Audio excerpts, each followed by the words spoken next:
warahmatullahi wabarakatuh. Perkenalkan, nama saya Rusdi Manasar. Saya di sini perwakilan dari kelompok 3.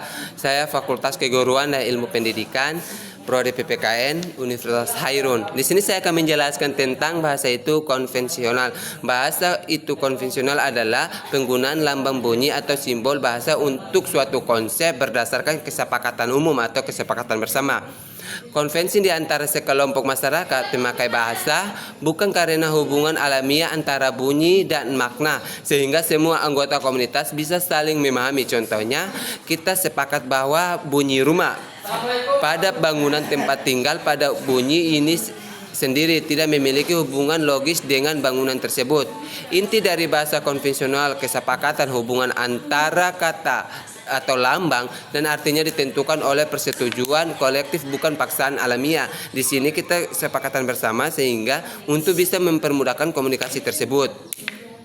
Arbitrary atau menentukan pilihan bunyi atau simbol untuk makna tertentu bersifat acak. Kata kucing bisa jadi cat, itu dalam bahasa Inggris. Kalau bahasa Jepang bisa neko.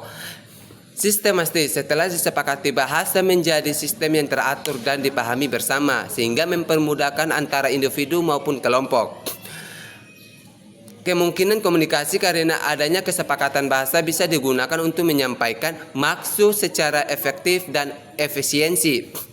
Mengapa bahasa bersifat konvensional? Agar bisa berkomunikasi tidak terhambat dan pesan disampaikan dengan benar di antara penutur bahasa yang sama. Dalam artiannya, di sini saya ambil contoh kecil. Kalau kita tidak sepakati bersama antara individu maupun kelompok, maka komunikasi itu tidak terarah dan terhambat karena tidak dipahami bersama. Kalau kita sepakati bersama, maka bahasa atau komunikasi yang kita gunakan bisa pahami dan bisa memahami isi bahasa yang kita keluarkan dari mulut kita.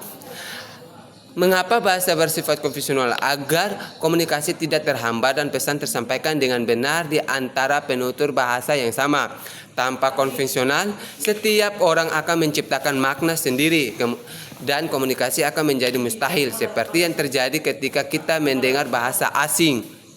Jadi, bahasa konvensional adalah fondasi agar bahasa berfungsi sebagai alat komunikasi yang efektif didasarkan pada kebiasaan dan kesepakatan bersama atau komunitas.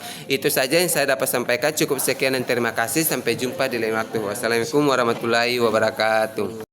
Assalamualaikum warahmatullahi wabarakatuh. Perkenalkan, nama saya Syekh Geida Abu Bakar dari kelompok 3 kelas A. Di sini saya akan menjelaskan mengenai bahasa sebagai sistem.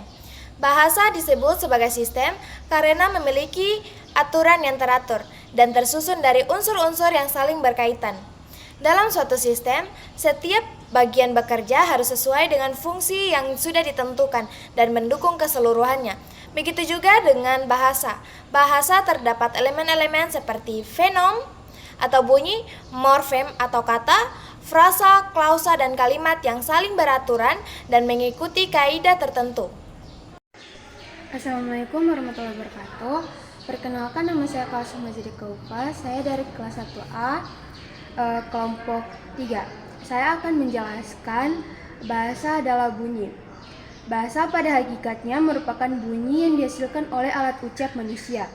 Bunyi bahasa berbeda dengan bunyi biasa karena bunyi bahasa memiliki pola, sistem, dan makna. Suara yang tidak memiliki makna atau tidak mengikuti sistem bahasa tidak dapat disebut sebagai bahasa.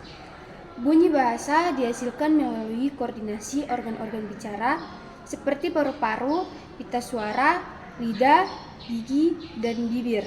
Dari bunyi tersebut, manusia membentuk kata, kalimat, dan menyampaikan pesan kepada orang lain. Assalamualaikum warahmatullahi wabarakatuh. Perkenalkan, nama saya Desi Banapon, perwakilan dari kelompok 3 kelas 1A. Di sini saya akan menjelaskan tentang bahasa itu bermakna. Bahasa dikatakan bermakna karena setiap unsur yang terdapat dalam bahasa baik berupa kata, frasa, maupun kalimat makna atau arti. Tanpa makna, bunyi atau rangkaian kata tidak dapat disebut sebagai bahasa.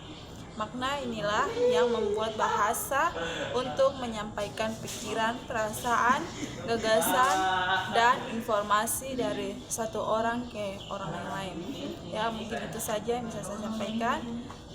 Akhir kata, wassalamualaikum warahmatullahi wabarakatuh.